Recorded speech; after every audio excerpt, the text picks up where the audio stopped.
It is for kids to have that strong foundation to get their school year started. We know kids need two things to be ready to learn. They have to be healthy and able to come to school with everything they need. So we're partnering closely with the district. We wanted to bring them back with a lot of fun things to do from a sports perspective. So we've got our tree house out here. We got our Center Without Walls, as well as our soccer pit. So we're happy to bring the sports back to the resource fair. Introducing them to our bucket truck, providing those rides to the children. And some of the children, what they even said is, of course, they have fun when they take that ride, but more importantly, that they want to become a line worker someday. This is community. We are one community. We're all working together to make sure that our kids have the best year possible. It's always so exciting at the start of a school year. It's just a great feeling. There's a buzz, there's an excitement. Everyone's psyched for school to start. Being able to see the smiling faces, it just really brings a joy to my heart. It's really important for kids to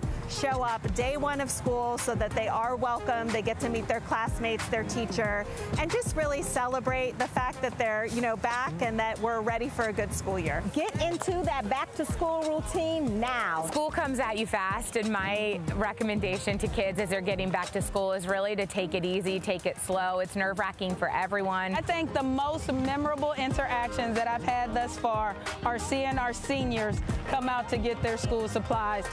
Oftentimes we find out that seniors can have that senioritis, they can have that summer slip, but I've seen seniors from Briggs High School, from Walnut Ridge High School, here bright and early to get their school supplies. They're excited for their senior year, so let's cheer them on from the first day of school till they cross that graduation stage.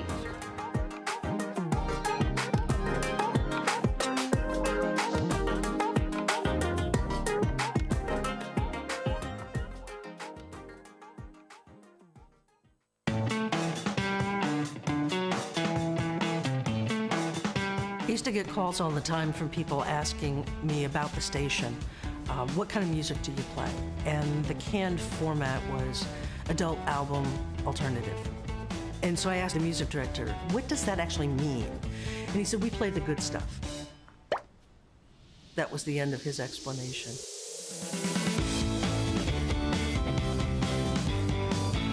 Well, AAA music is heavy on the singer-songwriters and the Americana, but we also include blues music, jazz, other styles like world music.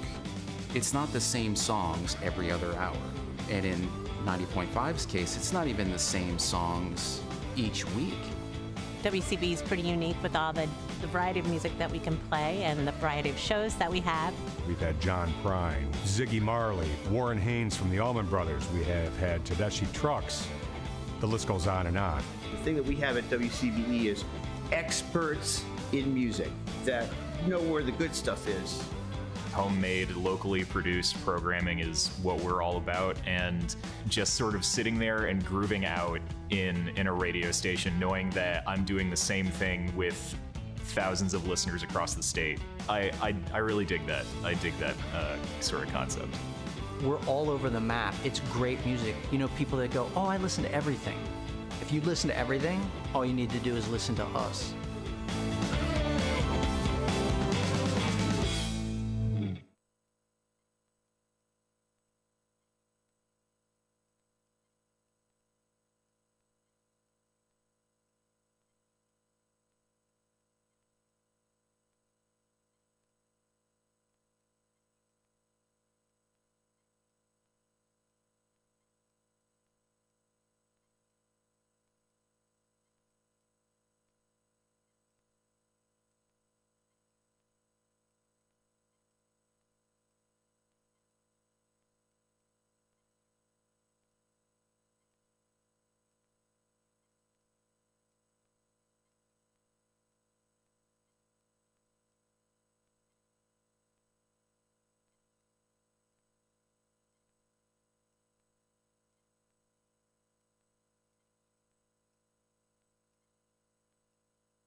try, but you know, I'm a student athlete. Oh, okay. I'm not.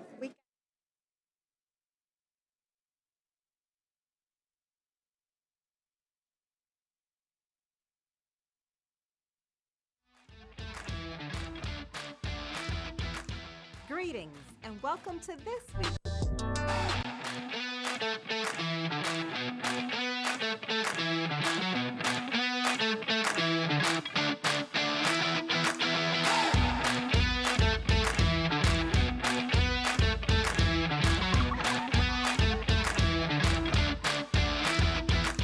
Greetings and welcome to this week's highlights from across the district.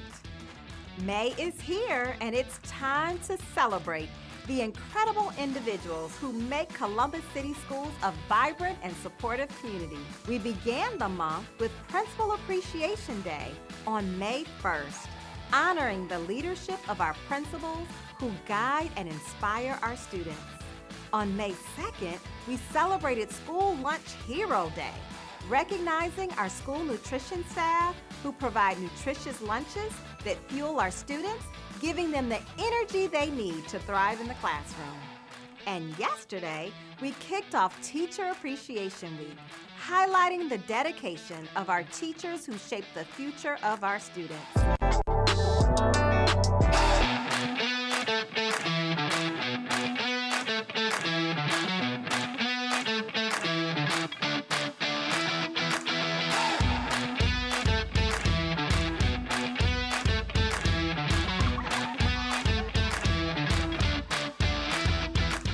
Greetings and welcome to this week's highlights from across the district. May is here and it's time to celebrate the incredible individuals who make Columbus City Schools a vibrant and supportive community. We began the month with Principal Appreciation Day on May 1st, honoring the leadership of our principals who guide and inspire our students. On May 2nd, we celebrated School Lunch Hero Day, recognizing our school nutrition staff who provide nutritious lunches that fuel our students, giving them the energy they need to thrive in the classroom. And yesterday, we kicked off Teacher Appreciation Week, highlighting the dedication of our teachers who shape the future of our students. We are grateful for their passion, hard work, and commitment to helping every student succeed. Tomorrow, May 7th, we celebrate National School Nurse Day. We thank our school nurses for ensuring the health and well-being of all of our students. Many thanks to everyone who contribute to making Columbus City Schools a district of learning and growth. On May 2nd, the Columbus Division of Police hosted the 5th annual TAPS Academy Summit Day at the James G. Jackson Columbus Police Training Academy. The event offered TAPS graduates a day filled with hands-on experiences, including an obstacle course, impaired driving simulation, and forensic science activities. Students also participated in decision-making scenarios, teen safety awareness, and fitness challenges, gaining a deeper understanding of what it takes to wear the badge. Additionally, students learned essential life-saving techniques such as first aid and Narcan use. Thank you to all who participated in this engaging and educational event. On Saturday, May 3rd, Columbus City Schools hosted the Countdown to Kindergarten event at Fort Hays, welcoming families of incoming kindergartners. Families enjoyed a fun-filled day with free kindergarten readiness kits, exciting games and activities, delicious food, giveaways, and special appearances by storybook characters. Our community partners were on hand to offer resources, and enrollment assistance was provided to help families prepare for the upcoming school year. Thank you to everyone who joined us in preparing to welcome our youngest learners to CCS. The excitement of graduation season is here, and Columbus City Schools is gearing up to celebrate the accomplishments of our graduating seniors. From May 23rd to May 31st, graduation ceremonies will be held across the district, honoring the hard work, dedication, and achievements of the class of 2025. This season is a time to reflect on our students' journey, the challenges they've overcome, and the bright futures that lie ahead. We look forward to celebrating with families, teachers, and staff as we recognize these students' success and the limitless possibilities for what's to come. To our graduating seniors, we are CCS proud of you. We can't wait to see you walk across the stage, ready to take on the world. The future is yours. These have been your highlights from around the district for May 6th. Thank you so much for joining us.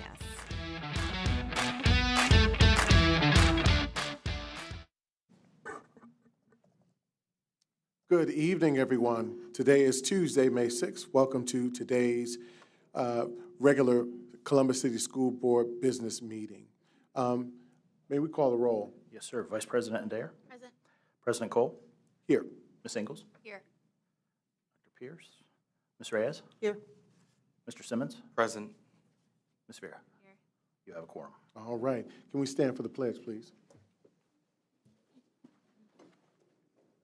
I pledge allegiance to the flag of the United States of America, to the republic for which it stands, one nation, under God, indivisible, with liberty and justice for all.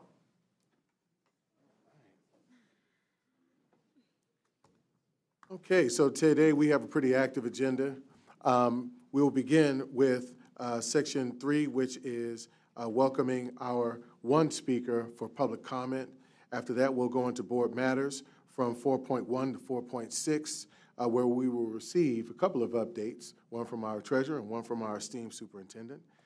From there, we will go into executive reports, for which I understand there are none, but that will be from 5.1 to 7.1. We'll then go into accepting the consent agenda, and that is 8.1 to 23.3. Then we will accept other legislation, that is 24.1 to 24.2, and subsequently adjourn. Is there a motion to accept this agenda? So moved. Second. Moved and seconded. Can we call a roll? Vice President Adair? Yes. Ms. Vera? Yes. Ms. Ingles? Yes. Ms. Reyes? Yes. Mr. Simmons? Yes. President Cole? Yes. All right, motion carries. All right, so we will get right into it with our first public speaker. And that person will be Mr. John Harrison. Welcome, Mr. Harrison. Thank you so much for your work as an educator in the district and even the work you did with my own child. So thank you. Welcome. Thank you. Good evening, everyone. President Cole, Vice President Adair, Treasurer Cook, Superintendent Dr. Chapman, members of the board, and members of the public. Thank you all for being here. My name is John Harrison, and I'm a science teacher at Whetstone High School, and I'm here tonight to talk about quality points. According to the Department of Student Services, over 4,000 semester 1 grades were not in compliance with board policy 5421, which outlines how grades are determined in middle and high school.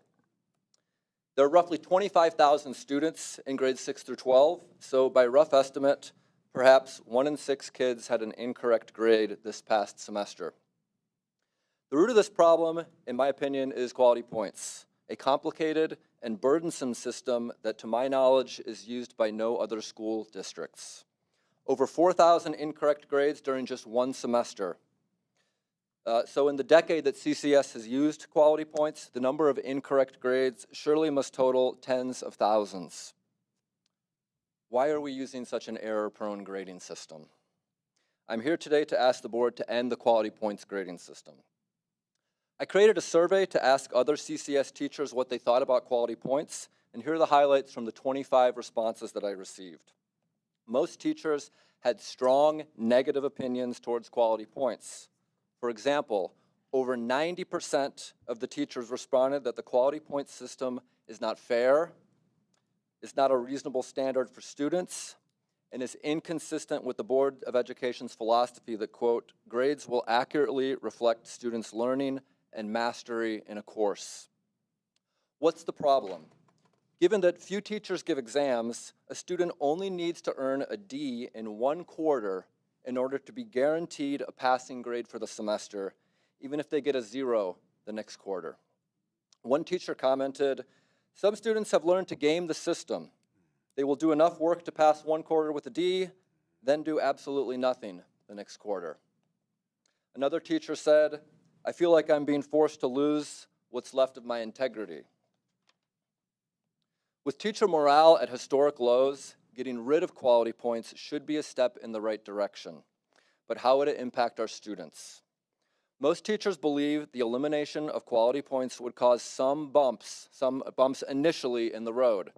However, again and again, teachers commented that students would, quote, rise to the occasion. Others mentioned that student effort and attendance would increase in the long term, that students would retain more information and over longer periods of time. One teacher commented, by mastering content in courses, students will do better in subsequent courses. For example, a student who masters Algebra 1 will do better in Algebra 2. We have to show students that we believe in them. The quality point system devalues the important content and skills students are expected to learn in their classes. It creates a vicious cycle of chronic absenteeism and poor academic performance. It expects less from them. That is why I'm asking the board to end the use of quality points in determining grades. Thank you. Thank you, Mr. Harrison. Madam Superintendent, I thank you.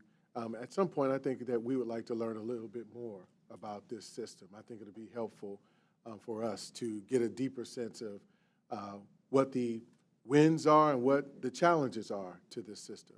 So please feel free to keep us apprised on that in the future. We'll circle on it. Okay, moving on to Section 4, Board Matters. We'll go into the first couple of issues around resolutions. The first is the National Teacher Appreciation Week and National Teacher Appreciation Day for 2025 in CCS. Madam Reyes. Thank you, Board President. Resolution on recognizing National Teacher Appreciation Week and National Teacher Appreciation Day 2025, whereas the Columbus Board of Education recognizes and values the essential role that teachers play in educating and preparing students for leadership, service, and citizenship within our global society, and appreciates teachers as strategic partners in achieving the mission of Columbus City Schools to ensure that each student is highly educated, prepared for leadership and service, and empowered for success as a citizen in a global community. And whereas the 2025 National Teacher Appreciation Week theme, Teachers, Lighting the Way Forward, fittingly honors the steadfast dedication, leadership, and inspiration that teachers provide to our students and our community. Now, therefore, be it resolved by the Columbus Board of Education that this board does hereby recognize to celebrate the week of May 5th to the 9th, 2025 as National Teacher Appreciation Week, and Tuesday, May 6, 2025 as National Teacher Appreciation Day within the Columbus City School District.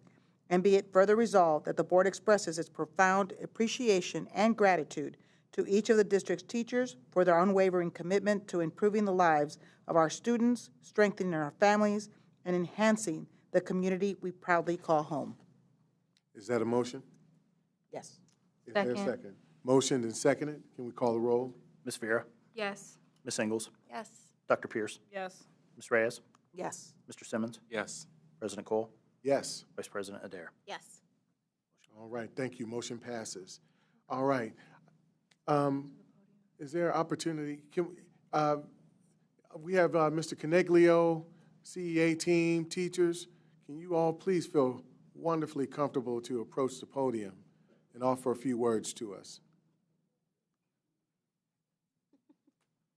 There you go. Thank you.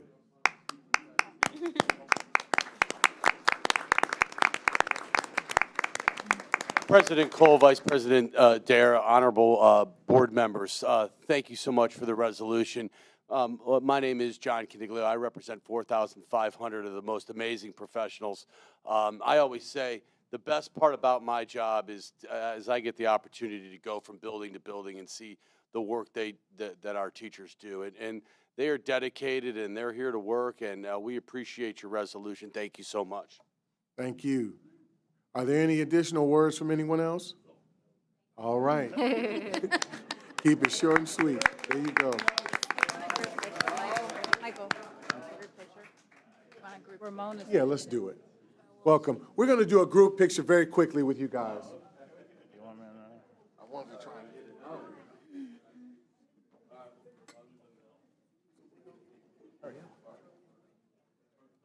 Living the dream. Let me tell you.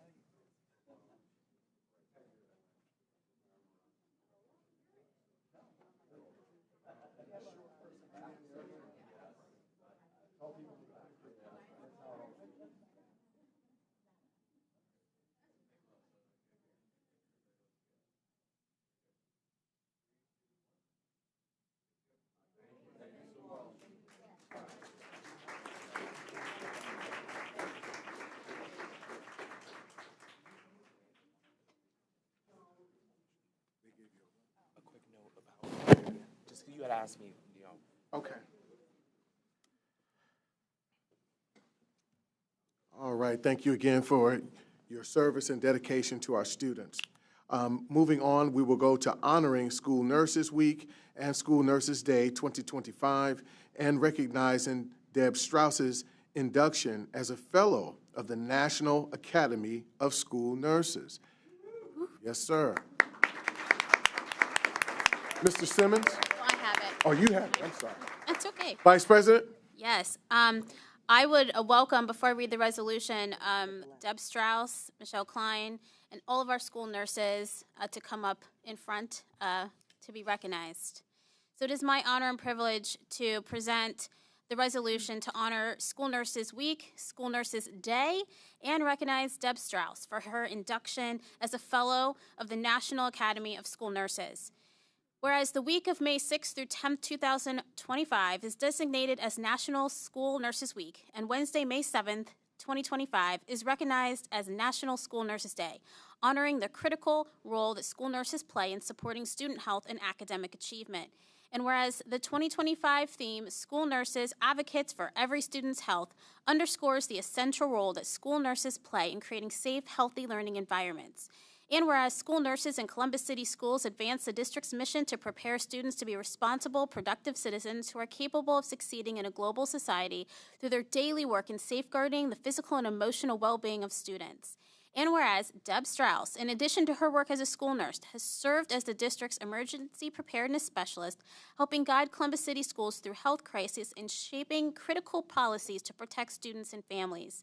And whereas her distinguished career includes 20 years in the United States Air Force, 26 years of nursing in Columbus City Schools, and 10 years as a licensed family nurse practitioner with national certifications in critical care, emergency, and school nursing.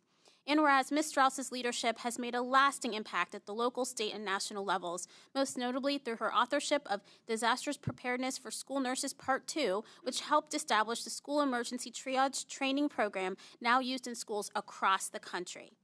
Now, therefore, be resolved that the Columbus Board of Education recognizes and celebrates National School Nurse Day and School Nurse Week 2025 and extends its deepest appreciation to each of the district's nurses for their vital contributions that make in preparing students to become responsible citizens in a global society. Moreover, we congratulate Deb Strauss on her induction as a fellow into the National Academy of School Nurses, honoring her extraordinary leadership and service on the local and national levels as a school health and emergency preparedness professional. That is a motion. Is there a second? Motion and second. Call a roll. Ms. Ingles? Yes.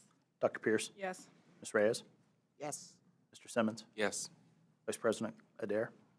Yes. Ms. Vera? Yes. President Cole? Yes. Motion carried. All right. Motion passes. Congratulations, you all. Is there any word that you'd like to give? Yes, Board President Cole, Vice President Adair, Board Member, Superintendent Chapman, and Treasurer Cook. What an absolute honor it is to be standing in front of you this evening and congratulating all of our school nurses on School Nurse Week. It is also with the utmost of respect that I share with you this year, we are honoring a very, very special nurse who has dedicated her life to service. Deb Strauss will be inducted at the end of June in Austin, Texas, as a Fellow of the National Academy of School Nursing. The Honor Fellow is the most prestigious recognition that members can receive from the National Association of School Nurses. It is a symbol of superior achievement in the school nursing profession and exceptional contributions to NASN and the profession of school nursing. The depth and breadth of the fellows' imprint on the field is extraordinary. Their contributions have had significant and enduring impact, and their exemplary leadership qualities and achievements are recognized by many nationwide. Deb is not just admired by those here in Columbus City Schools, but also on the national level. Here is what Jody Keller from the Central Ohio Trauma System had to say about Deb. Over the past 13 years, I've been honored to work with Deb in the preparedness work to build our Healthcare Preparedness Coalition and incorporate the school nurse side of the pediatric response. Deb is considered the subject matter expert in the nation in school preparedness and my go-to nurse for all such topics. In 2022, I needed to convene a pediatric coalition of subject matter experts from around the Central Ohio region to discuss planning for a pediatric mass casualty incident and what their specific roles would be in this scenario. Our regional plan was updated based on the conversations, and to no surprise, Columbus City Schools, under the leadership of Deb Strauss, was way ahead of the game in planning for a pediatric MCI and brought valuable insight to our discussions and to the update of our plans. Columbus City Schools has been blessed to have Deb and her forward-leaning approach to preparedness for many years. Congratulations to Deb, a job well done. Ladies and gentlemen, please congratulate Deb along with all of our school nurses.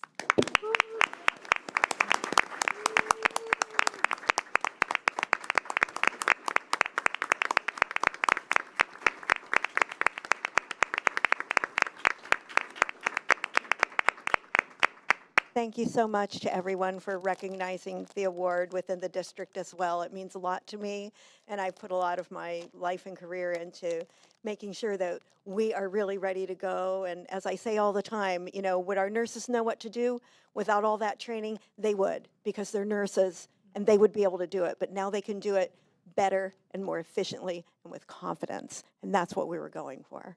And we've shared that with local districts and other systems as well. Thank you, thank you. We're going to come up and get a photo with you.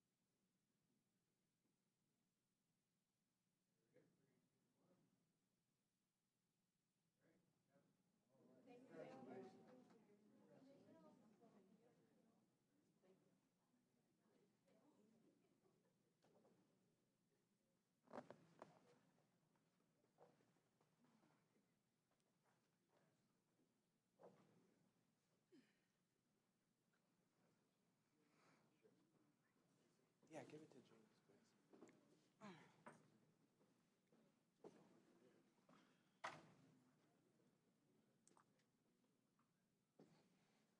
All right. Thank you for that. We will move on to our next resolution to recognize and honor school lunch heroes in the Columbus City School District. Board Member Simmons. Thank you, President Cole. I'd like to welcome to the podium at this time Tamara Jackson, Food Service Manager, and her dedicated Fort Hays Food Service team, as well as the students they've brought with them as they accept this resolution for School Nutrition Professionals Week. I'd also like to welcome to the podium Lois Carson, President of OPSE, in recognition of the vital role school nutrition staff play in student health and learning. All right. Whereas the first Friday in May has been nationally designated as School Lunch Hero Day, a time to honor the unwavering commitment and tireless efforts of school nutrition professionals whose work nourishes both bodies and minds of our students. Whereas these dedicated individuals ensure that students across Columbus City Schools across the Columbus City School District receive healthy, nutritious meals each day while upholding the rigorous nutritional standards, accommodating diverse dietary needs, and delivering their service with a compassion and care, thereby exemplifying true heroism. And whereas the 2025 national theme, Fueling the Future, One Meal at a Time, highlights the essential role school nutritional professionals play in promoting student wellness and supporting academic achievement. Be it further resolved by the Columbus Board of Education that this board hereby recognizes and commends the exemplary service of the district's school nutritional professionals, our esteemed school lunch heroes, and expresses the district's heartfelt gratitude for the vital contributions that school lunch heroes play in improving student health, academic success, and helping to fulfill the district's nutritional mission, not only on School Lunch Hero Day, but throughout the entire year. I also would like to speak to, I was given a note before this meeting by our Director of Food Services, Mr. Joe Brown. I'd like to honor the service of the previous Fort Hays Food Service Manager, Renee Davis, who passed away suddenly recently. The note says, as our staff mourned, they were there for our students of Fort Hays, providing them a shoulder to cry on, and it was an emotional time for everyone, but they continued to show up and are truly heroes. So I'd like to thank you all for that. If we can, just have a brief moment of silence in acknowledgement.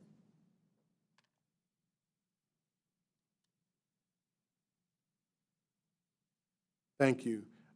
This is a motion. Is there a second? Second. Motion and seconded. Call the roll, please. Dr. Pierce? Yes. Ms. Reyes? Yes. Mr. Simmons? Yes. President Cole? Yes. Vice President Adair? Yes. Ms. Vera? Yes. Ms. Ingles? Yes. Motion carried. Motion passes. We want to give the opportunity to offer acknowledgments right now. Madam President, please. Whoever wants to speak. Whoever wants to speak. Yep, whoever wants to speak, feel free. This gentleman here was nominated, and I always came to the children, so go for it. Good evening, everyone. My name is Solomon Samuels. Good evening. My name is Solomon Samuels, and I am here to represent this strong and everyone else in here as well. Teachers and lunch ladies, everyone. We really do appreciate you all. We respect you, everything that you do for the youth, and I look forward to being in business and companies like this and more meetings like this. And all right. I feel like that lunch ladies are more than just lunch ladies. I feel like that they will be remembered for decades and centuries. And I also want to show more appreciation and love to more than just lunch ladies. Everyone in this room, thank you so much. We love you. Thank you. Love you too, son. Yeah. All right. Good evening, out of the mouth of babes. He said it better than I could say it. Thank you, team, for all you do. He said the lunch ladies. I have to say, we're diverse, young men.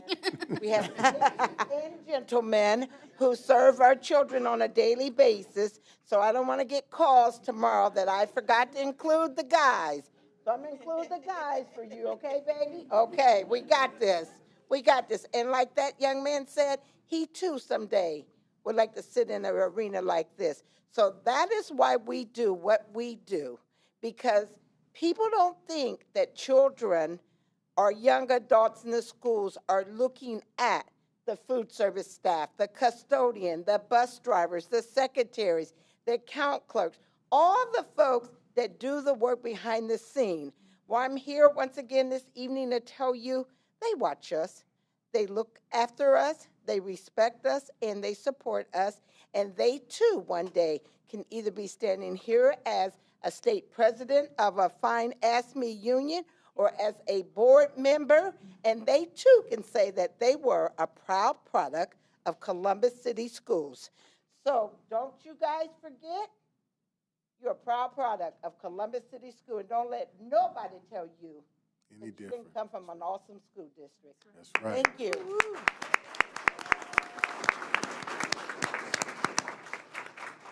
All right, we too want to get a photo with you all.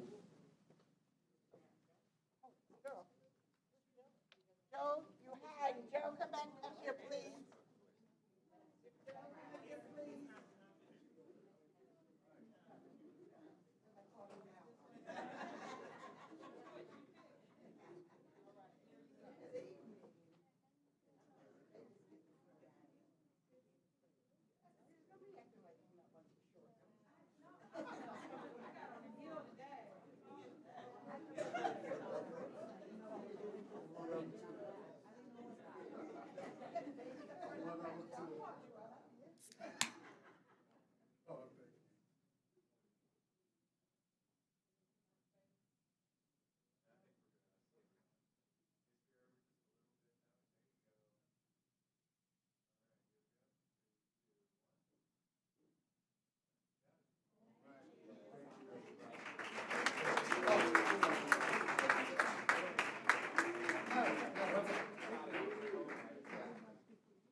2,500 people will leave.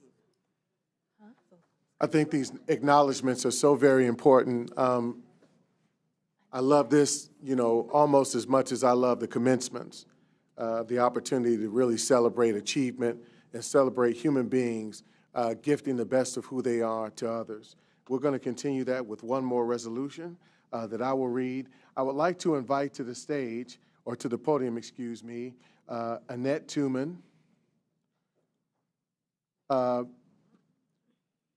Janet Wright-Song, Dorothy Flanagan, Dr. Cheryl Williams, Dr. Daryl Sanders, if he's here, and Dr. Milton Ruffin, if he's available.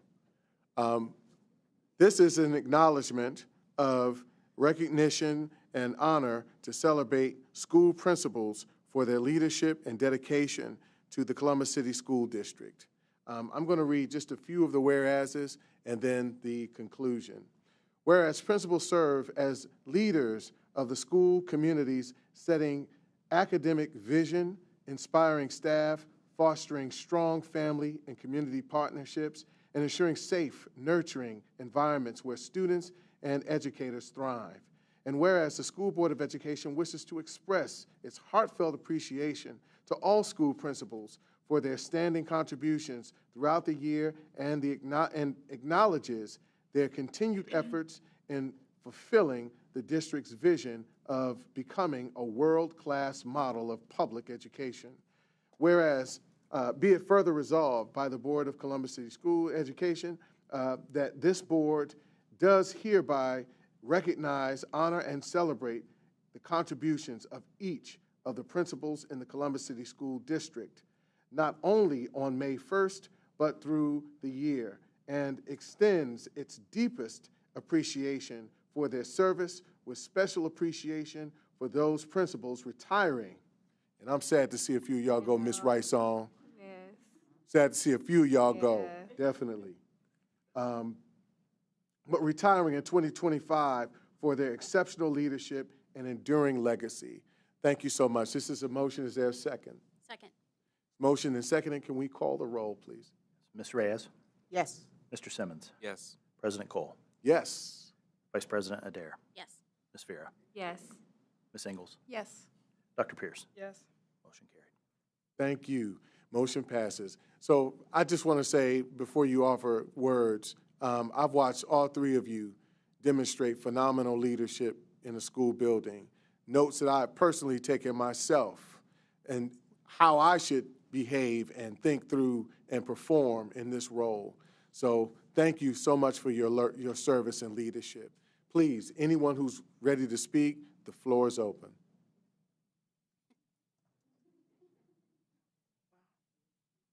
Thank you. I seem to be the one who's elected here.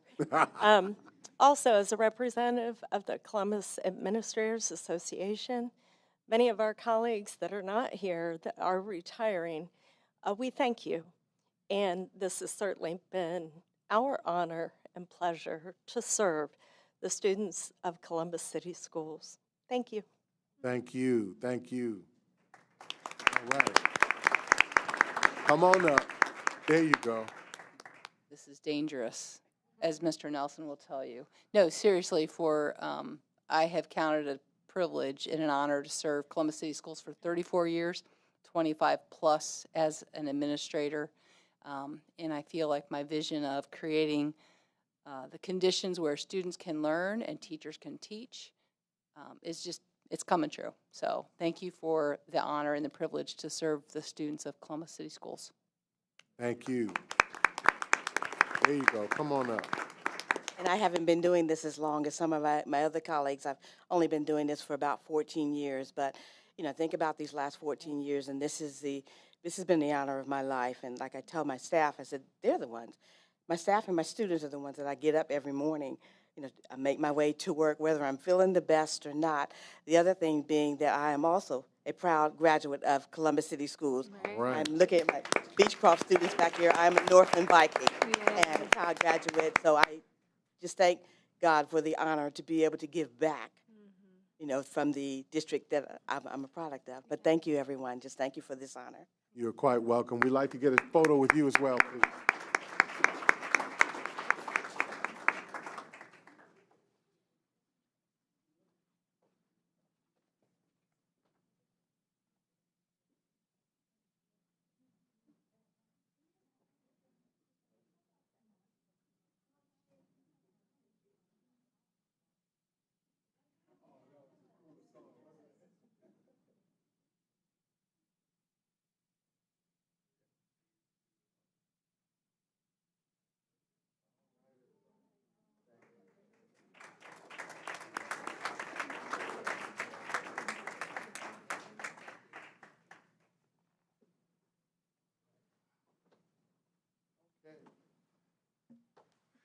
We're going to move forward and begin with the treasurer's presentation for the 5-year forecast. Treasurer Cook, thank you so much. Welcome this evening. Yes, sir. Good evening. Hopefully my PowerPoint comes up here momentarily.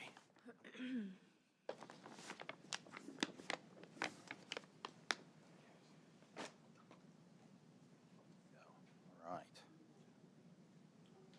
Okay, it seems like it's been a minute since November. A lot has changed economically, nationally. This is going to be our May update to the November forecast. So we'll have a little fun with finance, if we can label it that, in this budgetary period that we're undergoing here at the state level.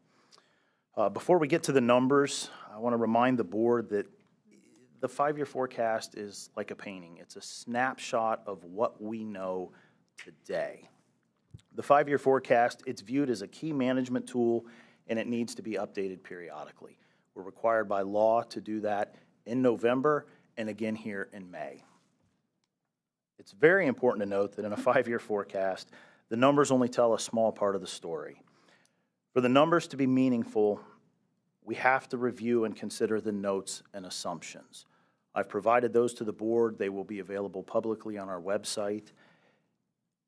Don't draw conclusions and use the data as a basis for calculations without that. The notes and assumptions really provide a lot of background and context behind the numbers.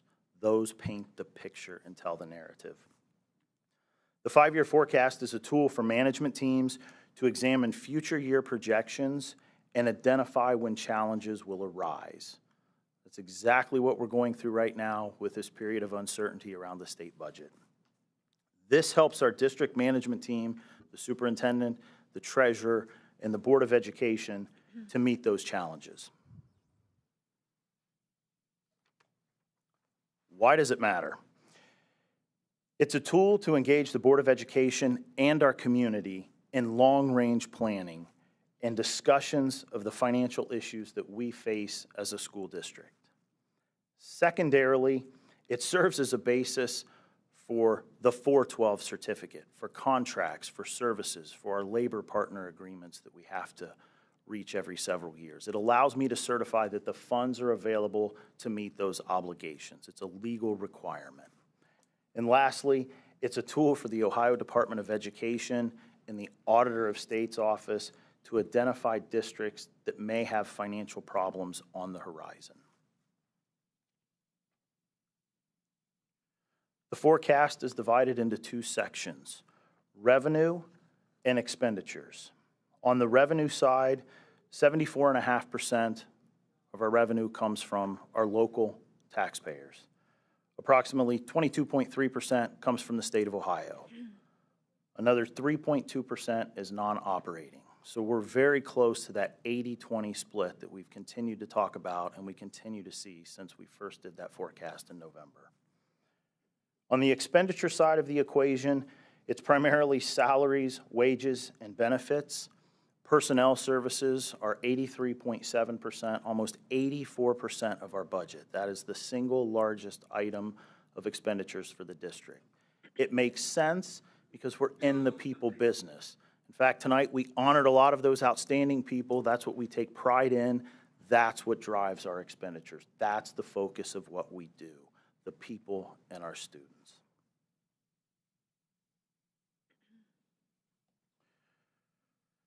As we look at the May forecast from November, Our cash balance is positive through fiscal year 28. For context, we're in fiscal year 25. July 1, we'll start fiscal year 26. Expenses begin exceeding revenue this year. We refer to that as deficit spend. We'll talk a little bit more in depth on those in some following slides. In fiscal year 29, our actual cash deficit is projected to be $54.4 million.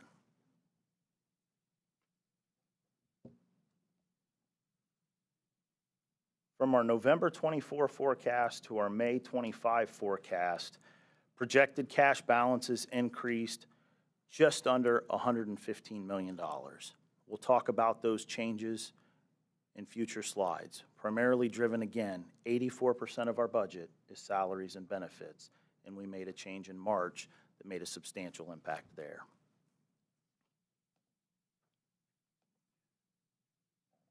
Summary of changes from our November forecast. In red, that top part is a consistent piece. It's not a change. I wanted to highlight that. We maintain our funding formula assumptions from November on the Fair School Funding Plan at 66.7%. FY22 cost inputs, and no change in enrollment. And I will tell you, as we've navigated this period of uncertainty from the state with the governor's proposal and the House budget proposal, there was a tremendous amount of angst amongst my peers, amongst board members, when Governor DeWine's budget was released. Because of the conservative nature of our forecast, we had built in a lot of assumptions that unfortunately have played out. This steady level 66.7%, we didn't see the wild swings that a lot of districts did with respect to forecast versus budget proposals. So that conservative approach is helping us navigate some of these choppy waters that we face. The state funding formula we've projected based on our April number 2 payment. It has resulted in a $31.1 million increase in our special ed transportation funding. Again, we saw some positive impacts on that cash balance as we look out to fiscal year 29. $31.1 million is because of an increase in state of Ohio transportation funding, specifically for special ed. We've updated the timing of our transportation penalty. I'll talk about that in a future slide as well. I can tell you we're still on track. That $15 million is holding. We can make an argument for slightly increasing that. I'm comfortable with 15 at this point. All other revenues increased $21.8 million, and that's a huge number to Joe and Jane taxpayer. But to give you some context, that's approximately 2% of our revenue. So the scale and size of an over $900 million general fund reduces the scope of that to just 2%.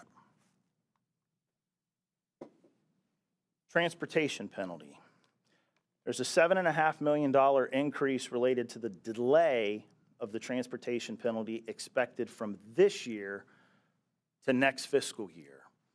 Last year in June, the district was assessed the penalty, and it caused our state foundation formula to be zeroed out. We didn't have the funds available to pay our retirement deductions for STRS, SERS, et cetera. It created a massive problem in our accounting world that we had to work through.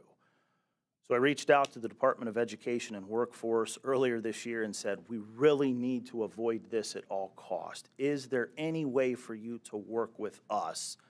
And they agreed.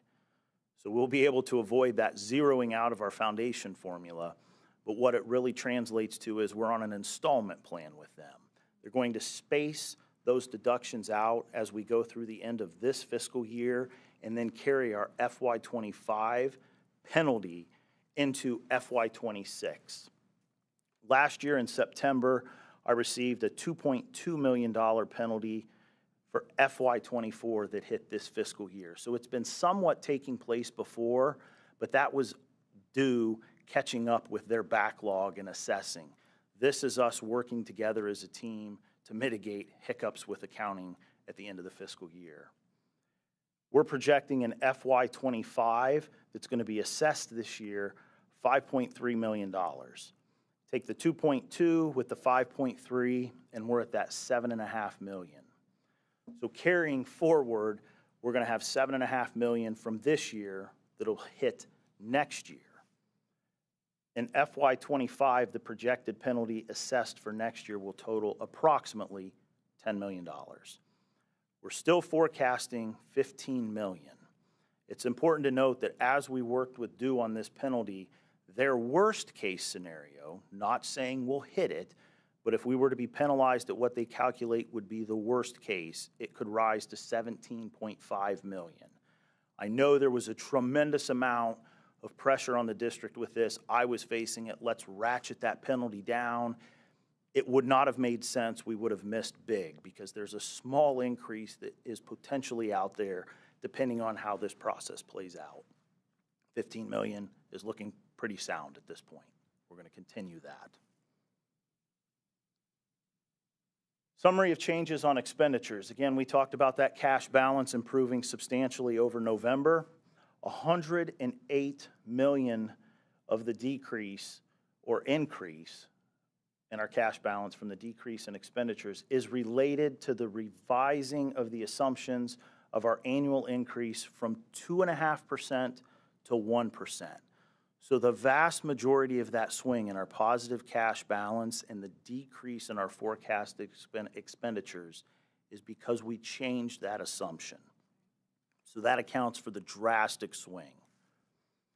$13.3 million is an increase related to just updating our actuals in payroll and our non-payroll expenditures and then projecting that forward. We always true this up. We continually monitor this. Ms. Vanover, Dr. Roush, specifically Mr. Hayes, who's here tonight, it's a constant, ongoing effort. The hours that go into this cannot be overstated. It's a tremendous project for us. Our revenues versus expenditures, again, I highlighted earlier, our cash balance is positive through fiscal year 28. Expenses are exceeding revenue starting this year. I've highlighted here on the bottom right, days cash on hand. As we look at the House proposal, there's a lot of discussion around this 30% cash balance of your operating expenditures, and it's frightening. What does that mean for us as a district if that were to happen? It would result in a reduction potentially of $139 million to our cash balance. Again, $139 million could be at risk depending how the budget shakes out. We have strategies to mitigate that. We have investments that we need to make, and we would certainly be proactive in working to protect that cash balance. I think it's an industry best practice. You'll see, to me, it's green. I'm not great with yellows and colors. There's a line that runs across that chart. That's our 60-day cash balance. That's a target. We don't have a policy for that, but that's a target. You can see in FY25, 26, and 27, we would check that box. We meet that ratio for a healthy cash balance. We begin to face some challenges, as noted, in fiscal year 28 and 29. I just want to highlight that. In conclusion, ongoing risks. House Bill 96, I just touched on it, that cash balance, 30% of our expenditures. We've got, I think, a critical chart here, and I can't impress upon the board, the community, and our elected officials enough how devastating this could be to our district. In FY25, we stand at 37.9% of a projected cash balance to operating expenditures. So 7.9%, almost 8%, could be at risk depending on how that shakes out in the process. 26, 27, 28, and 29 were not at risk, and that's primarily due to the deficit spend that we have. We are beginning to eat away at our cash balance. So deficit spend's not good. We'll talk about that in a second, but it could potentially help protect us from having to give back cash, if you will. I don't know how that's all going to shake out yet. Obviously, a lot of news around not only the state budget, but the federal budget, pending litigation with respect to that. We've had a tremendous amount of conversations. What happens if our federal programs and the funding associated goes away? $160+ million there as well. So between a cash balance of $140 million, another $160 million potentially in federal funding, quick math, $300 million, almost a third of what our annual operating budget is. A lot of risk that the district and all districts across the state and nation face right now. Upcoming personnel negotiations, the current assumption reflects a 1% base increase. Deficit spend, critical juncture for us. Expenses are exceeding revenue starting this year. I say this, district will have to look at budget cuts, attrition, new revenue, or a combination of the both for long-term fiscal stability. Our deficit spend this year is projected at $27.8 million. That is better than we had in November, but again, we made some changes to the assumptions that really helped blunt that in the short term. We still don't know the impact of the state budget, federal programs, and the outcome of negotiations. So I expect this to shift again. In 26, we're looking at $91.4 million as the deficit, 27, 90.3, 28, $129.2 million, and then it jumps down in 29 to 110. I want to explain that delta. Look, it looks weird. How do we go from 129 to 110? We have an extra payroll creep. That 27th pay is going to show up in fiscal year 28. So that's why we see that rise and then that fall back down to normalization. So again, I think it's important from a fiscal standpoint.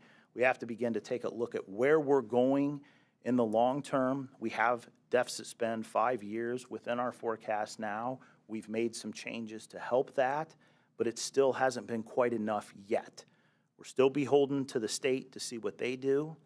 It's imperative that we really start to take action on those out years, because in 29, back to those opening slides, I have to, the board president and the superintendent, certify with a 412 certificate that funding is available. We don't have the funding available as projected right now in 29. So we're beginning to have those discussions. Dr. Chapman and I have met.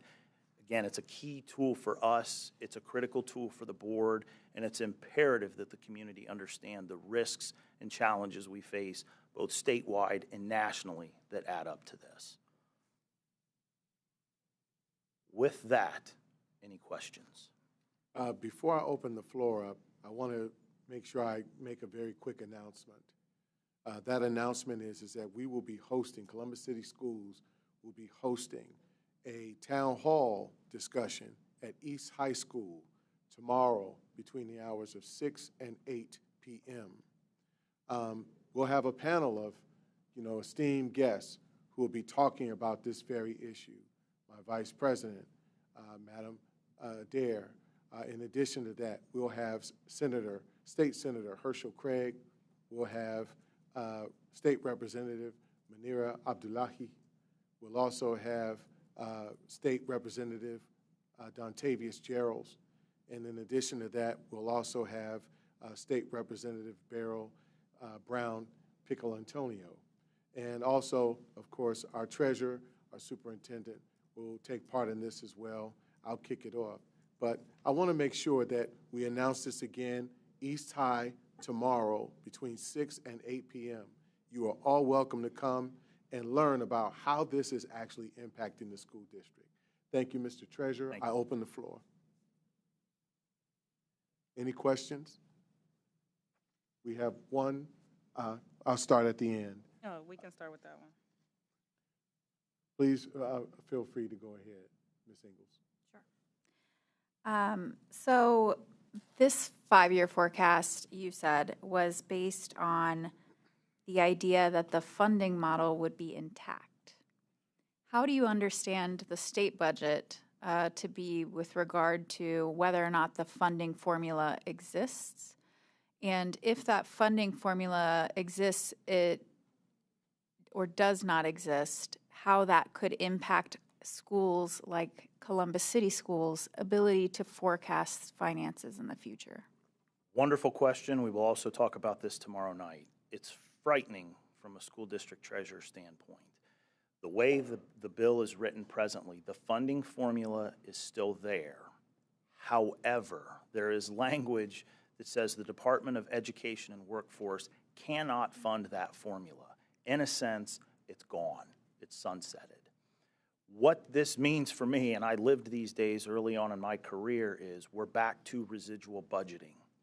It's scary in the sense that they could potentially look at public education, as I saw in the past, and say, here's the piece of the state pie that we have left. Here's the number of students we estimate. It might be $25 a student that you get. Only a few $1 million. It's detrimental. The Fair School Funding Plan Work Group, which has been comprised of superintendents, treasurers, board members over the last 7 to 10 years, has worked tirelessly to get a funding formula that makes sense, was created by school district leaders, and had buy-in, bipartisanship from our leaders. Now they want to take that away. It's a massive setback that I can't underscore enough. From a budgeting standpoint, it will become excruciating to try to forecast out what that means. We have a formula now, and it's extremely challenging to navigate what that looks like outside of a 2-year biennium period. I've seen it, I've done it. I hope we do not have to go back there. Students will suffer the price of those. That fair school funding formula is absolutely critical for not only districts, but most importantly our students. And I think that messaging has been lost in all of this discussion around cash balance. It's frightening. And to follow up on that, with the formula, there is something called the DPIA, and I'm going to let you explain what DPIA is and how that impacts the formula, whether that's been fully implemented or not implemented, and why that would be important for schools like Columbus City Schools that have a lot of students that would affect our DPIA calculation. So it's disadvantaged pupil impact aid. Primarily, the discussions revolve around the community eligibility provisions, which has enabled most districts that decided to apply for that around the state to provide free lunches for students. Districts may have a student index of disadvantaged of, let's say, 30%. With the way the DPIA aid is calculated, they can now recognize and be funded at 100%, which makes them eligible for certain state and federal programs, the largest of which is the school nutrition. I can tell you there are discussions around that aid. How that's going to shake out, I don't yet know. There's a myriad of conversations.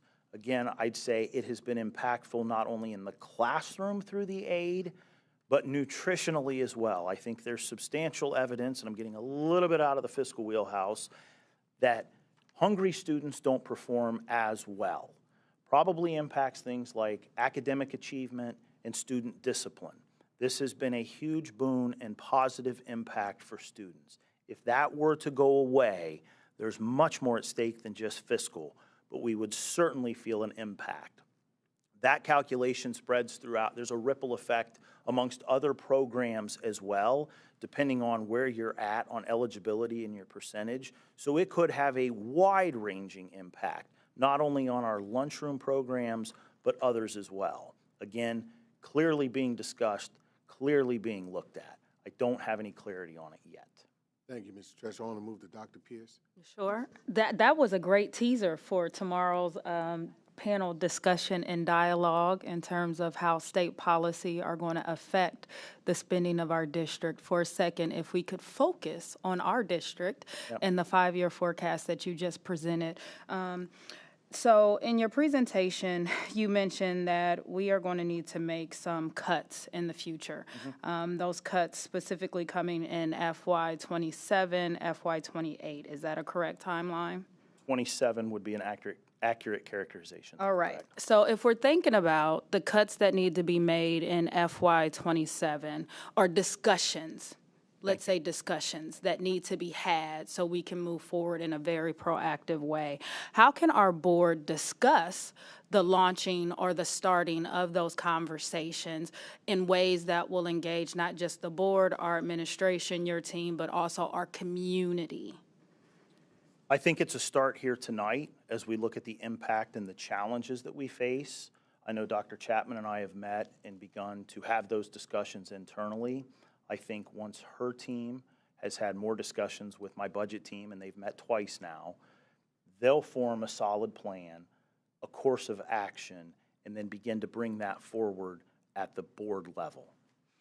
I like where you're going here. So a course of action and a solid plan. What would be the optimal time within that FY 27-28 timeframe for us to request such a plan? I think given the two of us have already met, statutorily, that June 1 date for any staffing moves, we're not even discussing that at this point in time. I'm looking at, and I think Dr. Chapman can support this, that FY 27 timeline. I say that's important because we have the uncertainty around our state budget. We're going to be able to see how this comes to fruition over the next 60 days. That's going to then allow us to update the forecast again, take a real hard look at where those numbers are for the biennium budget, and then we have all of next year, or a good portion of next year, to really sink our teeth into the fiscal picture, the changes with the state budget, and then navigate back to the board with a course of action. So I would say July 1, we'll have some clarity around what the state's doing. I'm planning to update the forecast to show the board what positive or negative changes we had.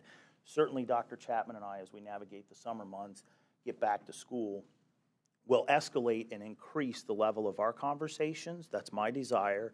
And then we'll put forth a plan based on her team's, not just fiscal, but likely academic impacts as well in front of the Board of Education. And so, colleagues, I think with that information, I would encourage us to think about how we can situate this work within our board committee so we can start having these conversations as soon as the summer hits, right? In terms of what is the ROI for some of our academic curriculums and services that we're using? How are they impacting the achievement of our goals and guardrails? I think the more that we can gather that information and share that information with the community, and not that it'll be an easier process for us to make cuts, but that it will be a more informed way and process for us to make potential cuts as we move forward. Thank you. Thank you, Dr. Pierce. I appreciate it. I'm going to go to Vera. Board Member Vera. It's okay. Thank you. Thank you, Treasurer Cook. I appreciate all of your explanation. And some of my thoughts were also similar to my colleague Pierce, just in regards to the principles that we're going to use to prioritize what those cuts are. I think we need to be very clear about that. But I don't want to look at it just from a deficit standpoint. I also want to touch on the revenue piece and really what can we anticipate in terms of planning and what does that look like. And, so I just wanted to get if there's any preliminary projections as it relates to targets for new revenue generation, if that is that later to come, or is that something, I know we've talked about a couple of things, but I really want to get more in the space of what can be some options for the district around that revenue generation. Yeah, we've talked at a lower level. I don't have anything that's materially going to move the numbers. I think there's some options out there, as we've discussed, naming rights, building rights, et cetera. I think we have to get creative, to your point on that. Again, I have no problem leading those conversations, working in conjunction with Dr. Chapman, Alex Trevino, et cetera. I think we've got a lot of great talent here. The rubber's really starting to meet the road with respect to our finances. Another thing I want to caution, we still have a chance at the state level. There are discussions about the importance of the Fair School Funding Plan. And if they were to keep that, if they were to update cost sets, maybe not to what I'd really prefer as a treasurer at 24, but if I can catch 23 from 22, we're going to see an uptick in our revenue that I believe would have a positive material impact on the forecast. So we still have a chance. It's still going through the process. I think everything with respect to creativity and driving revenue needs to be on the table. And to me, it lives outside of silos. It's not just me. It's not just the superintendent. It's not capital improvements. I challenge my team every day. We have an idea wall. What could work that I'm not seeing? Every idea counts. So I'm open. We continue to have those discussions. Thank you. All right, thank you. We have one more question, and then we're going to move on to Dr. Chapman's presentation. Thank you. I kind of have a two-part question, and one is a broader understanding of, you started this presentation off by explaining that one of the reasons we do the forecasting, it's a requirement. And I'm wondering if you can remind us what happens if we are unable to certify, and what's the impact to the district? And then after that, I have one more follow-up. Sure. The impact, if I can't certify funds on a contract, for example, we simply can't do it. We legally have to meet that threshold to do business. Let's say we're going to do a copier contract for $3 million. We need it. If the funds aren't there, I legally can't sign it, the board president and the superintendent. So as those deficits grow, it puts us at risk of running into that. Additionally, we'll begin to enter into fiscal watch, fiscal caution, fiscal emergency. I'd be remiss if I didn't tell the board there's also discussion of going to a 3-year state forecast. I don't know if that'll happen. We will continue to provide 5, but my concern is, will that 3-year look then pull any of those forward, whereas now we're talking on the out years, but where does that impact on 3? So there's a lot at stake, to your point. Okay, so thinking about, right now the way the funding works, we are funded at about 75% local, 22% state, and then we have a little bit of other money coming in. And basically, through this forecast and our projections, there's still a lot of unknowns. And we know that based on a previous presentation you gave, that eventually we're thinking that it's going to be more of a 90% local. With the projections that you have and you've given us tonight, especially around the possibility of giving back money, in addition to the continuation of the transportation penalty, and the unknowns about whether the formula exists to the point that Board Member Ingalls said, and us kind of going into that cash balance, we did project, as well as the outcome of negotiations. Right. Are we getting to that 90% or requiring to get to that 90% sooner than we might otherwise in order to meet the ability for us to continue to certify this as a 5-year forecast? Meaning we're going to have to generate other revenue, and a lot of times that means we're going to have to go back and ask for additional levies outside of our levy cycle. Yes, I believe we're going to get there sooner, and I think that is some of the substantial issue and concern I have. We're hearing a lot of discussion at the state level. They're making some of these changes for property tax relief. The argument I make and will continue to make is the very point you raised. The changes they're making are having a substantial impact on our local budget, which is going to cause us to potentially have to go back to our taxpayers on a more frequent basis because we don't get the updated cost sets. So I think it's creating a perfect storm. I fear that we're looking at back in the 70s. We arrived at House Bill 920.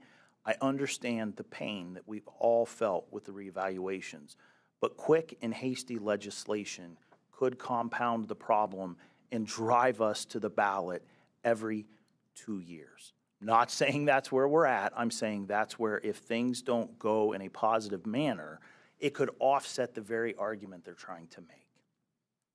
Thank you for that. There's more to come and be discussed tomorrow at East High School between the hours of 6 and 8 p.m.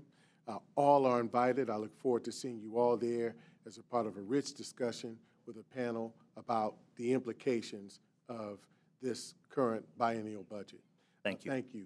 Now we'll move on to Dr. Chapman. Dr. Chapman, you have an update for us with Guardrail 2. Yes, good evening, President Cole, Vice President Adair, members of the board and community. Certainly want to thank you for this opportunity to provide an update on our Whole Child Guardrail. Tonight's report is structured differently than those that we have presented this year on board goals. You will hear about our theory of action and the logic model we are developing to ensure that we continue to prioritize a whole child focus. As a reminder, board goals are based on the vision of our community. They represent the student outcomes our community expects for reading, math, and graduation. In addition to our 3 goals, the Board of Education has set guardrails. The guardrails are set up to reflect the values of the community, and they ensure that how we will accomplish the goals respects those values. Goals are measured by student outcomes, and the guardrails reflect adult behaviors. About 6 years ago, the Board of Education conducted a listening tour and received feedback from the community. This occurred as a series of outreach and engagement sessions in different communities in Columbus. Tonight, we are discussing the guardrail, Prioritize a Whole Child Focus. Our adopted guardrail mandates that the superintendent will not allow the district to ignore a whole child approach. We have been ensuring that our strategies and activities are honoring the guardrails. Our goal here is to tell you about those, and I welcome your questions. We know the board's job is to monitor outcomes. We haven't yet given you evidence so you, the board, can assess that the guardrails are being honored. So this is a discussion, not a monitoring session. But at the end, I'll address or plan to prepare for guardrail monitoring going forward. Can I just interject very quickly? Yes. Thank you for illuminating that. So this conversation is totally open to questions. We're not following the protocols of how we convene a monitoring discussion.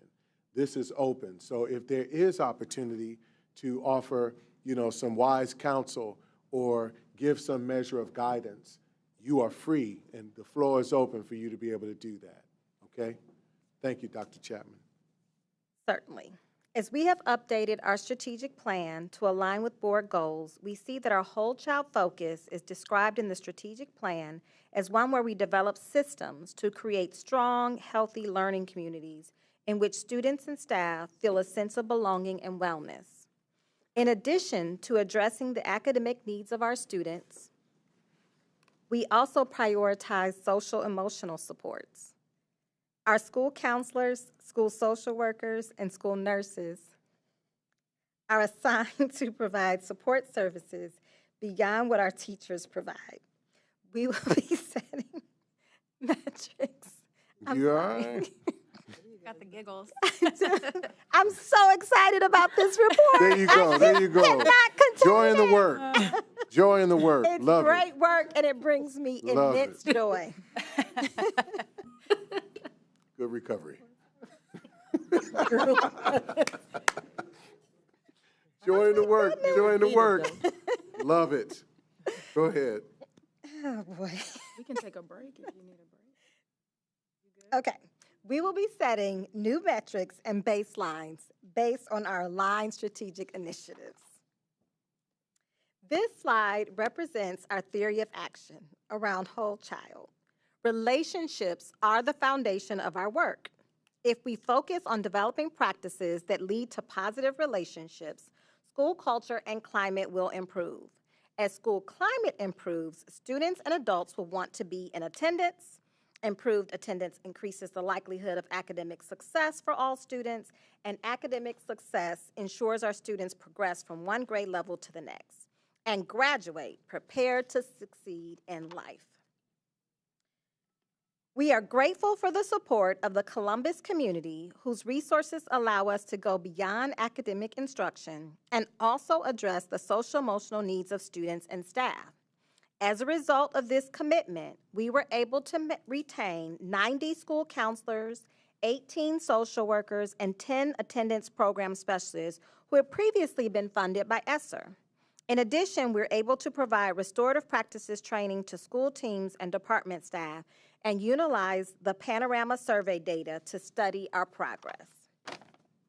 As you will hear throughout this report, we start with our logic model, our theory of action, and build on this work from year to year. One of the key actions in our theory is that students and staff benefit from having a common set of strategies to use to resolve conflict, create dialogue, and build school environments where all members have a voice, restorative practices. We have been on the journey to implement restorative practices for several years. Some in our community may remember that in 2016 and 17, a district discipline committee was created to address office referrals and suspensions. In 2018, our community partners at BREAD came together to join us in this work. We focused on training school counselors, school social workers, and community partners in restorative practices and created a train-the-trainer model to scale up the opportunities for all school-based staff to be trained. When we returned to school after the pandemic, we used ESSER funds to provide additional school counselors and school social workers to address the needs of students and families whose needs were exacerbated by their experiences during quarantine and remote learning. In 2022 and 2023, we launched student-led restorative practices in 4 CCS high schools, Walnut Ridge, Beechcroft, Mifflin, and Briggs, as a pilot.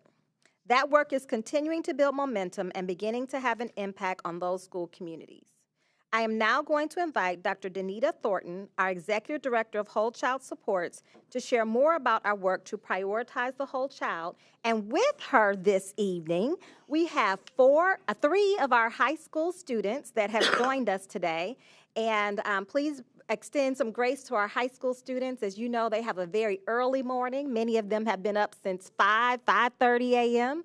to start their very early day. So thank you for hanging in there with us and being here with us tonight. We welcome you with open arms, and we are excited to hear your voice and your perspective as a part of this strategy. Absolutely. Blessed to have you. Welcome. Thank you, Dr. Chapman. Good evening again, everyone. Before we continue, it is important to highlight a few key concepts associated with restorative practices. Restorative practices is the science of relationships and community. All human beings are hardwired to connect and need strong and meaningful relationships to thrive. The guiding principle of restorative practices is that human beings are happier, healthier, more productive, and more likely to make positive changes in their own behavior and in their communities when we do things with them rather than to them, for them, or not at all. Another important concept of restorative practices is the engagement window. As we strive to build positive relationships within our community, we must consider how we engage with ourselves first, followed by how we engage with others, and how we engage with our community. The goal is to operate from the space of with as much as we can by offering high levels of support and encouragement while maintaining high expectations both intrapersonally and interpersonally. Any action can be restorative when we do things with people rather than to them, for them, or not at all. Everything we do in service of the whole child is informed by the research centered in the CASTLE framework that you see on this slide here. We have learned a great deal since beginning our restorative practices journey. Let's begin by highlighting some of our successes, including training our school-based mental health professionals, support staff, central office staff, and administrators. Another success has been student-led restorative practices within 4 pilot schools. At this time, I would like to invite our students to share how participating in student-led restorative practices has impacted their lives.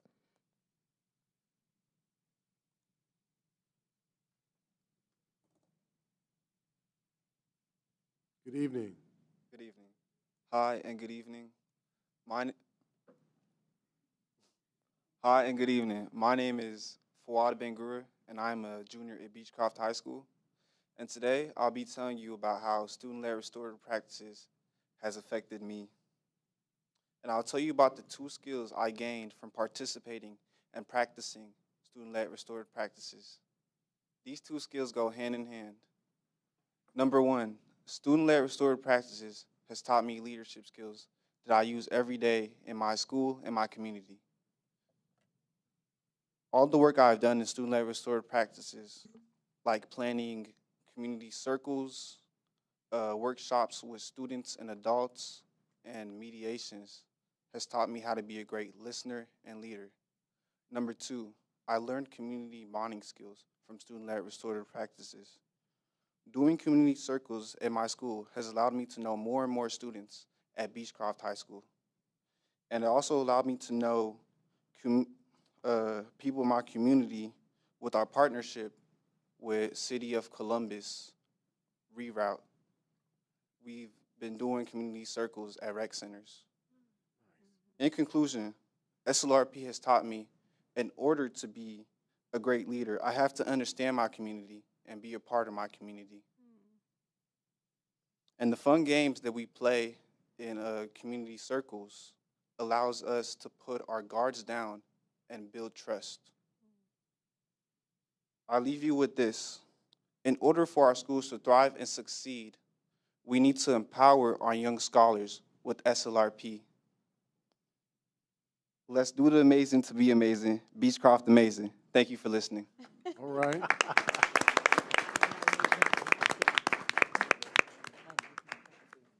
Welcome. Good evening. Before I speak, I would just like to give a shout out to all the teachers. Happy Teacher Appreciation Week, and also Band Director, Mr. Morrow, because they're also teachers. Nice. Good evening. My name is Rashad Cottrell, and I'm a rising junior at Walnut Ridge. I was first trained for SLRP in February 2024. My family leaders, aka 2 leaders that led me, their names are Jade and Jamari, and Jamari is actually here. Sadly, Jade could not make it, but I would just like to thank them for being able to be an amazing mentor and lead me into this great leader I am now. This year, I took on a leadership role in SLRP, and I have organized communication and plans for our initiatives. Now, leadership, of course, I gave to, but also more than that too. It has let me have a more growth mindset. It has made me emotionally mature, more mature in general, and it has just done so much things for me. And a couple examples are, firstly, I have been able to, again, took in a leadership role, and I've been able to be someone to call upon.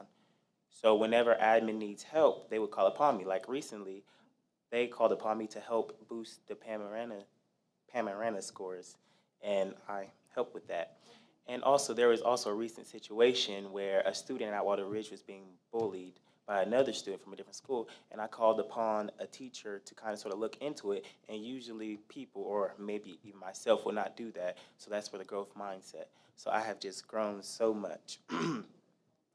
And I'm just going to leave off with this note.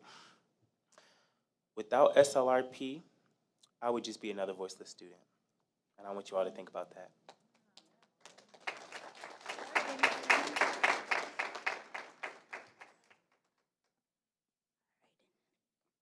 Hello, my name is Jamari Fleshman, and I'm a graduating senior at Walnut Ridge High School and a future Bobcat. Thank you. So I started the program in February of 2023. I was one of the first groups to be able to train with student-led restorative practices, or as I like to say, I ran so they could walk. SLRP has given me so many opportunities to be able to do things like speak at meetings, go to conferences, and just to let people hear my voice. It even helps me with my career goals. In the beginning of my high school career, I wanted to be a teacher. But then as I did more student-led restorative practices, mediations, community circles, I realized that I wanted to become a psychologist.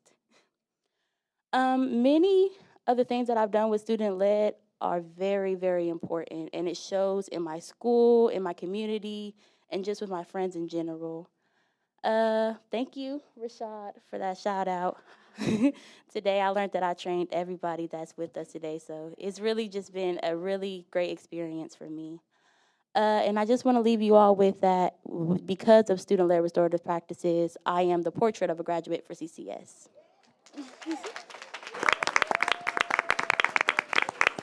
Well spoken by a Scott. Significant, courageous, outstanding, and talented, all 3 of you, yeah. Can we give our students another round of applause? Yeah.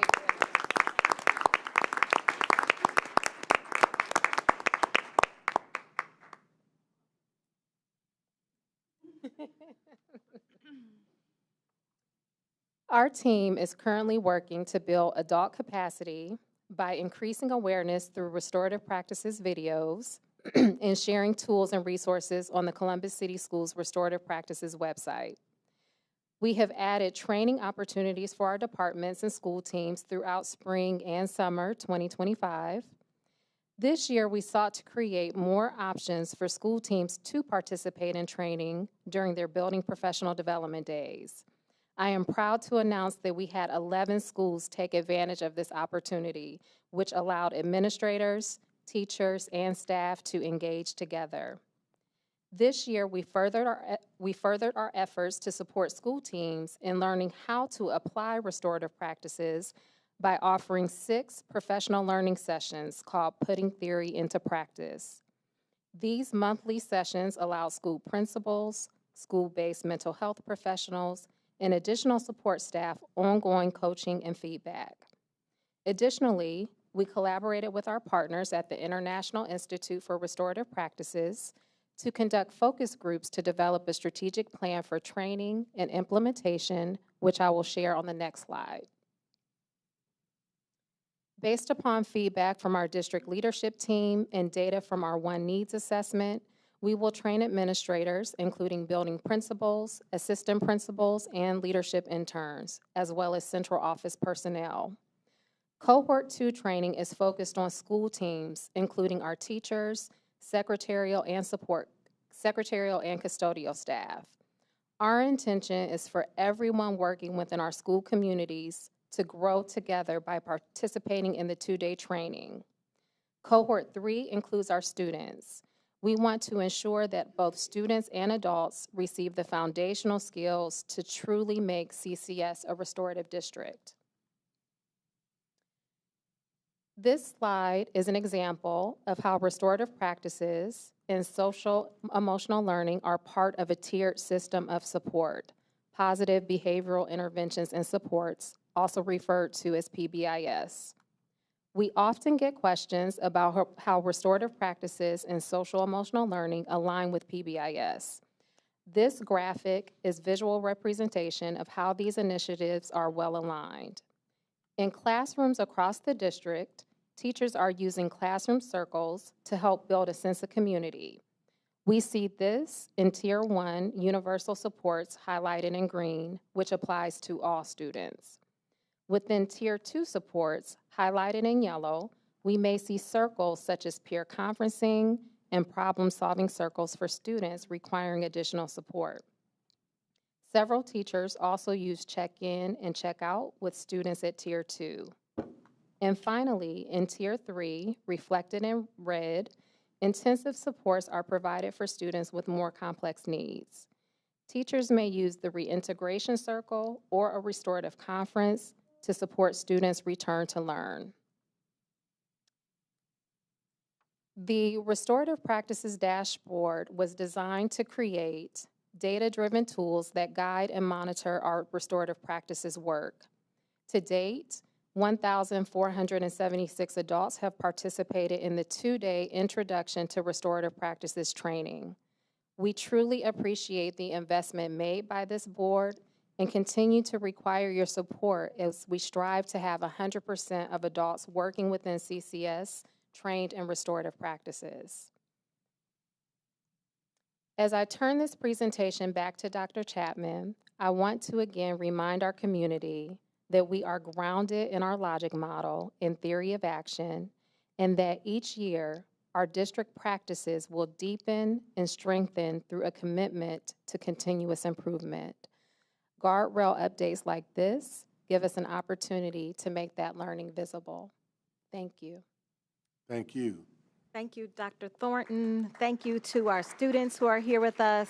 And thank you to all of the staff members and students that have taken the time to invest in their own professional growth and learning and committed to participate in the 2-day training if they've already done that or if they are planning to do that in the summer or upcoming sessions as a part of the additional cohorts that we have added. So again, thank you in advance to all of our staff members as well as students across the district serving in various roles, whether they're school-based positions or central office positions, for going on this journey with us and making the commitment to show up for our students in restorative ways that really support moving the district forward.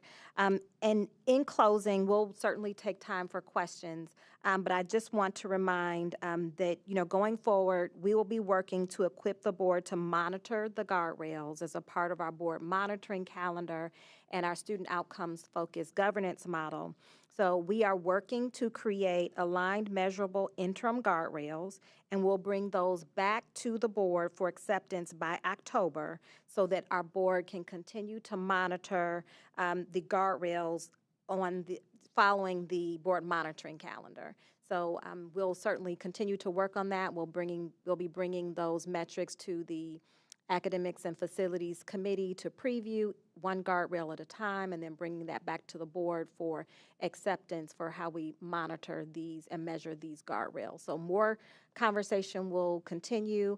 We are certainly want to extend some gratitude to our SOFG coach who has joined us virtually today and helped us prepare for this conversation and dialogue today, and it's also supporting us in the work of realigning those metrics.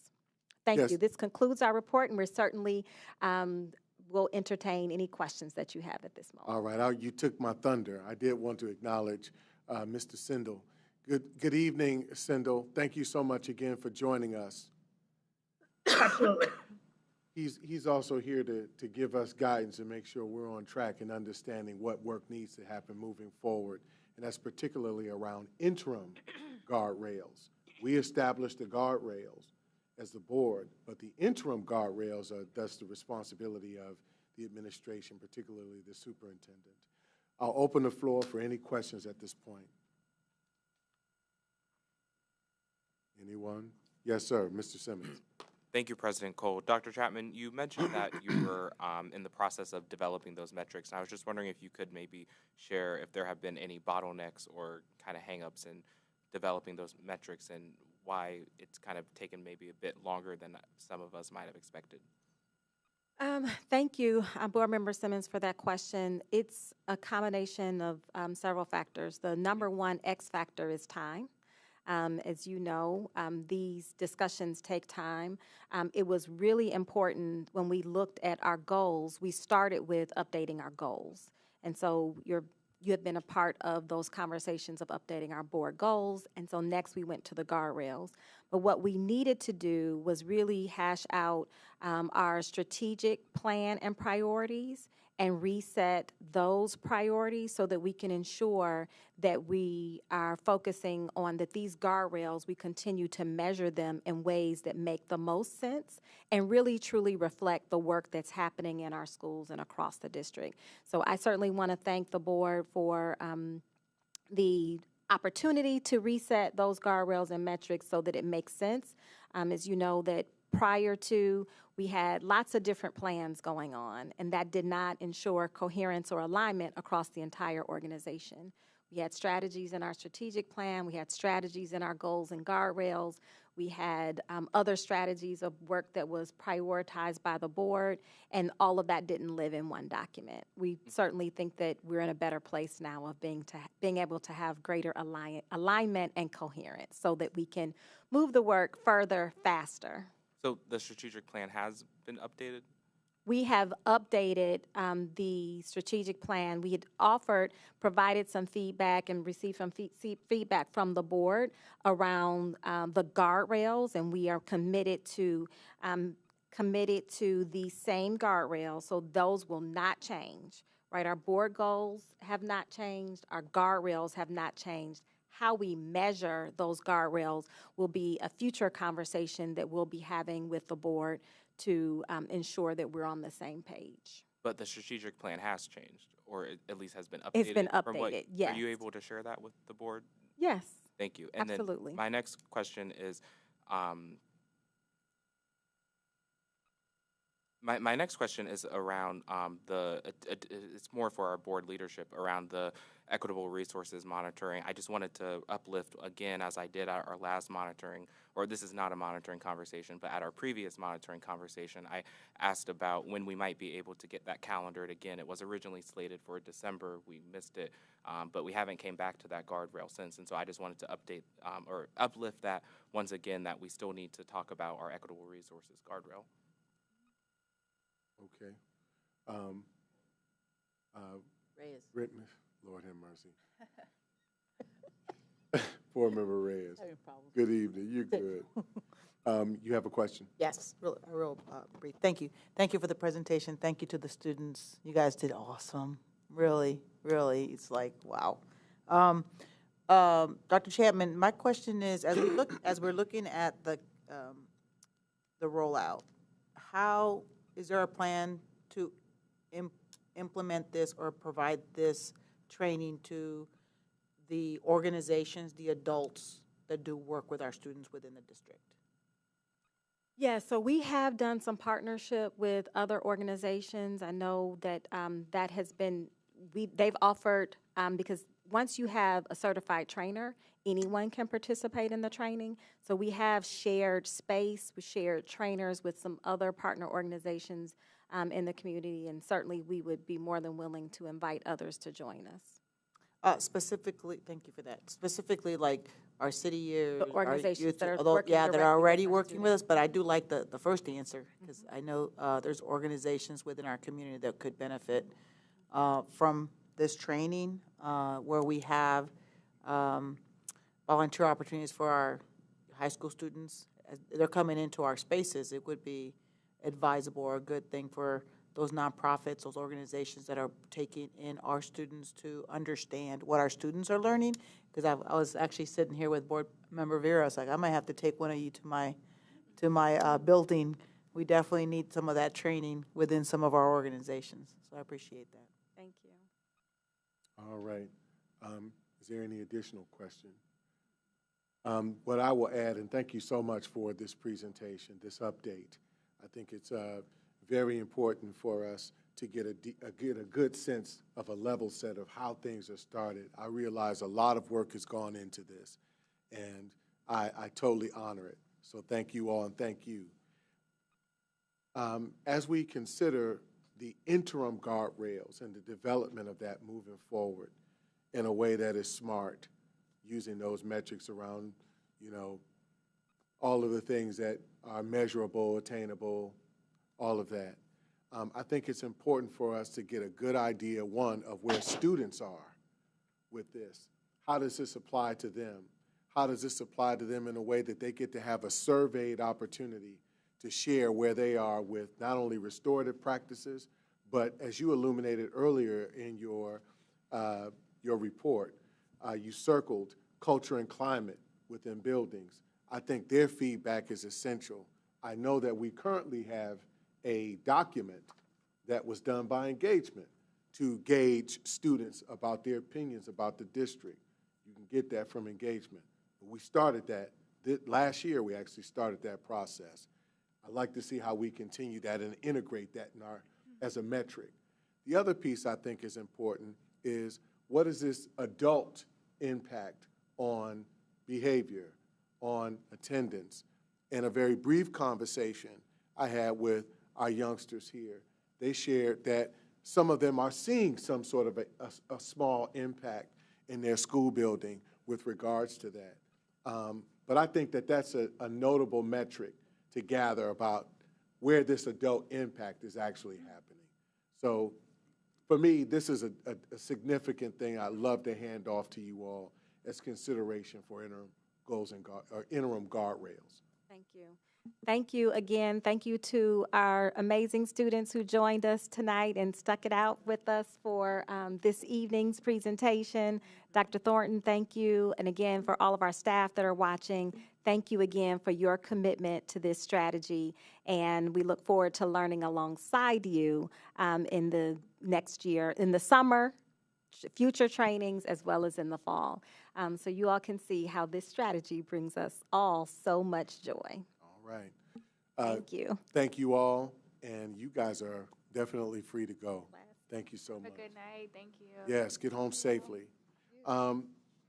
Moving forward, we'll go into voting on the consent agenda between 8.1 and 23.2. Is there a motion to accept the consent agenda? Motion to accept. Motioned, second. Is there a second? Second. Motion and seconded. Can we call a roll? Yes, Vice President Adair, Yes. Ms. Vera, Yes. Ms. Ingles, Yes. Dr. Pierce, Yes. Ms. Reyes, Yes. Mr. Simmons, Yes. President Cole. Yes. All right, motion is passed. Now we will accept the other legislation. That is 24.1 for personnel. Do we do this one at a time? Dr. Rouse, thank you for that, just as clarification. Is there a motion to accept 24.1? Motion to accept. Second. Motion is seconded. Call the roll. Ms. Vera, Yes. Ms. Ingles, Yes. Dr. Pierce, Yes. Ms. Reyes, Yes. Mr. Simmons, Yes. President Cole, Yes. Vice President Adair. Abstain. All right, motion passes. We'll move on to 24.2, authorization for membership in OSA. Is there a motion to accept? The OSHA? OSA. Yep. So it's moved. And second? Second. Second. Can we First. call the roll? Ms. Ingles, Yes. Dr. Pierce, Yes. Ms. Reyes, Yes. Mr. Simmons, Yes. President Cole, Yes. Vice President Adair, Yes. Ms. Vera. Yes. All right, Motion motion carried. passes. Thank you all. Again, before we close out, I want to again announce that tomorrow, between 6 and 8 p.m. at East High School, we'll be hosting a town hall discussion with a panel of, experts from our State House to the community to discuss what's happening in this biennial budget and its impact on our school district. I look forward to seeing you all there. All are welcome to attend. With that, is there a motion? Motion to adjourn. Second. Motion is seconded. Dr. Call Pierce, roll. Yes. Ms. Reyes, Yes. Mr. Simmons, Yes. President Cole, Yes. Vice President Adair, Yes. Ms. Vera, Yes. Ms. Ingles. Yes. Motion carried. Motion carries. Thank you all.